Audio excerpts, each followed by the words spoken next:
feed signal for our birds. You all came at a great time. It is lunchtime for our animals. And so this is a self-regulating species, meaning they choose their own diet. It's an amazing thing as a trainer to work with animals that do that.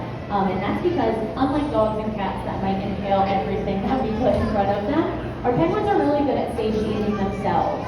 So this is a species that naturally would have access to food sources at all times.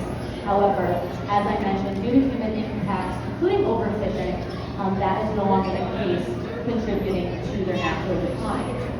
Here at the aquarium, though, they do have access to as much fish as they want, and so we feed them a variety of sustainably sourced and restaurant quality fish. We practice what we preach. We want to make sure all fish that we have is sourced and caught sustainably, and that there's enough numbers out in their natural environment for us and for the wild animals that live there. And so that 3-bucket signal allows the birds to know the feed's starting and where it's happening. So even though they call New England Aquarium home and not South Africa, they still have to do some of those foraging behaviors and follow and come find that food. And you also has a list of all of our birds, and she's making sure she writes down every single fish each bird eats.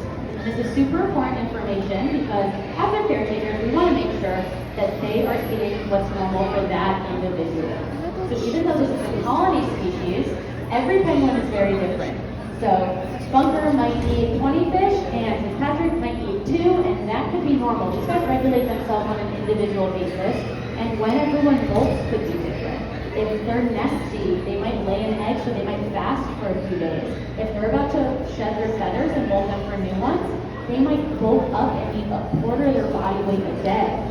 And so we can really get an inside look at what's happening in each individual's body by recording these numbers and monitoring their feeding behavior. So this is a super important time at our feed. I mean, during our day is the feeds. You might also notice some tubes in Amy's bucket.